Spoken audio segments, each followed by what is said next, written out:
if I go up to this C here, I know that E is right here also, or major third up. And this C here, the E is right over a major third up. This low C right here, the E, open E. This high C, my E is right here. So what I'm doing, I'm taking the basic scale and I'm looking at the scale as a pattern.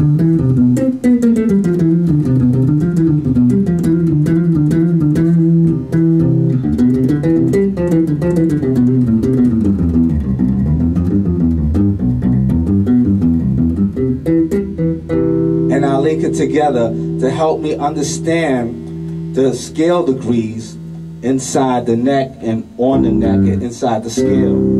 So if I have my C, and that's my C, I have D, E, F, that's a fourth above the C. So I would count up 4 degrees, 1, 2, 3, 4, and I have an F underneath my C. If I count up from this C, C, D, E, F, I have my F again, just like this, and link it together.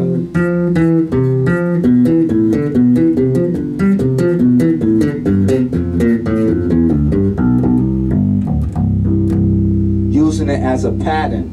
Now, I keep in mind that if I have the neck, if I have a high C, and I have my low C, and if I have my middle C on the bass, then I can begin to start adding my scale degree, linking the scales together to making a good pattern. For example, I would take C, which is my tonic, and I would go C, E, G, 1, 3, 5, and I'll start my triad.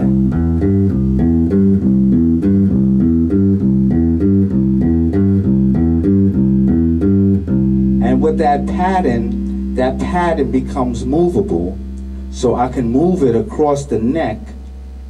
In this case, I will take the C triad, and I would add it on my F triad, and then add also my G triad.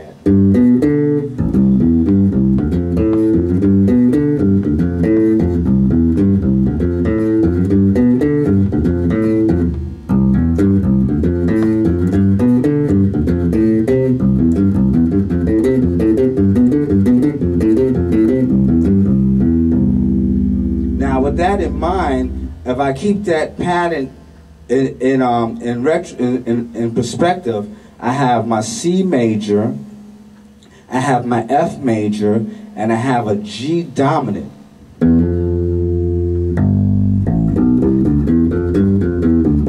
And if I link those scales together, I can run up and down the neck. I could connect them. So let's connect the C.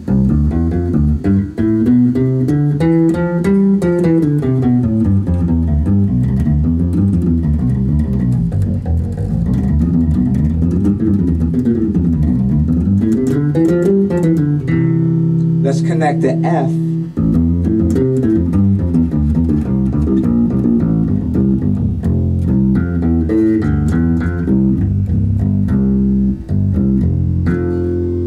Let's connect the G mixolydian.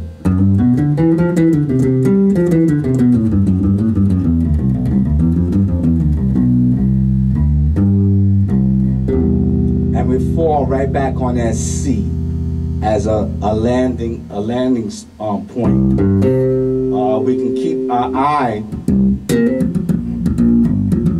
on that tonic and use that tonic as a launching pad.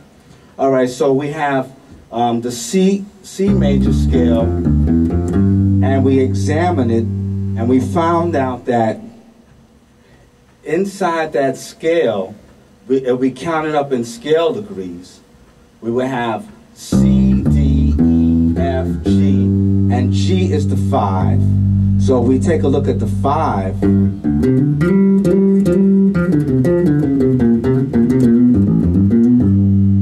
against G, against C.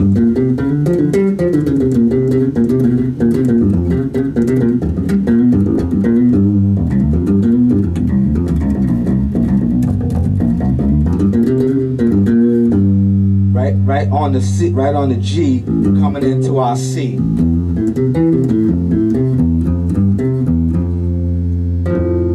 And we chord it. So we came down to the high C.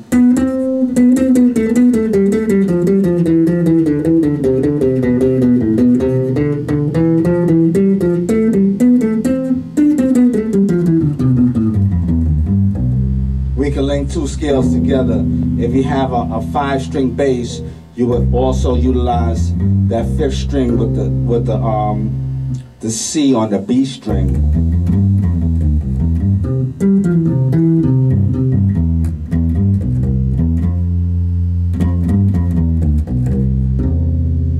Coming right across. Now, if I take this note, the C, and form a walking bass line, I would have a chromatic approach. So I would have C, E, F, F sharp, G, then A, B flat, B, C, and then I will loop it.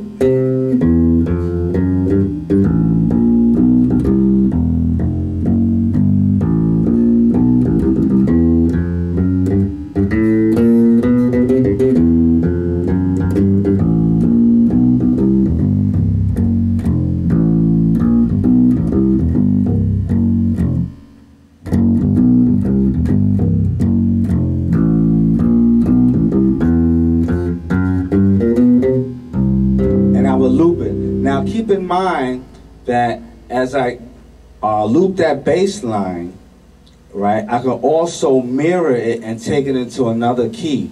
For example, if we took that pattern and we moved it into another key, for example, if we moved it into a key like A flat, right, we would have the same approach. We would go and look at it, we would say A flat, B flat, C, D flat, E flat, F, G, A flat. We would lock that scale in together to try to understand the scale degrees.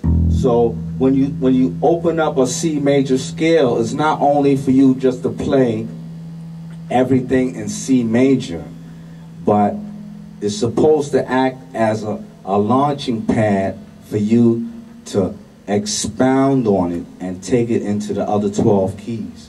All right, so let's see what we have. We have A flat, and if we wanted to loop it,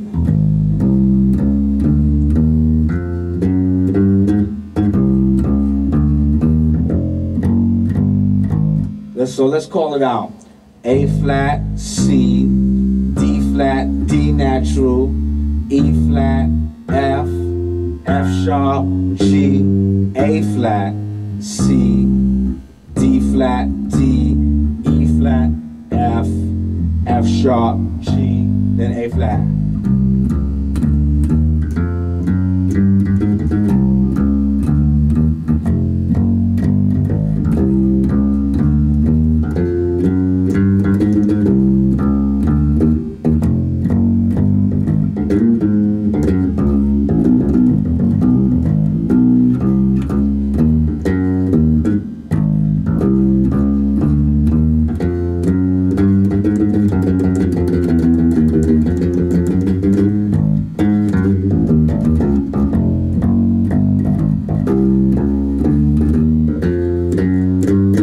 Walk it right through on the A flat.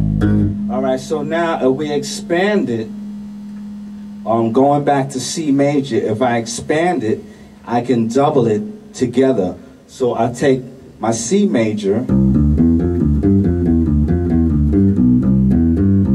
and I mirror it. I'll get a nice C and I mirror. I let them talk to each other.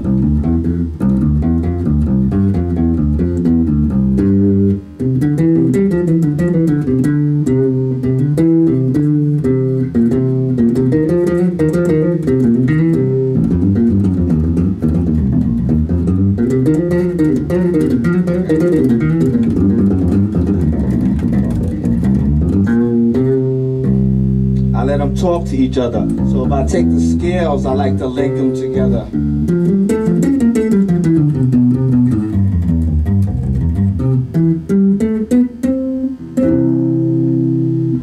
Right on the C.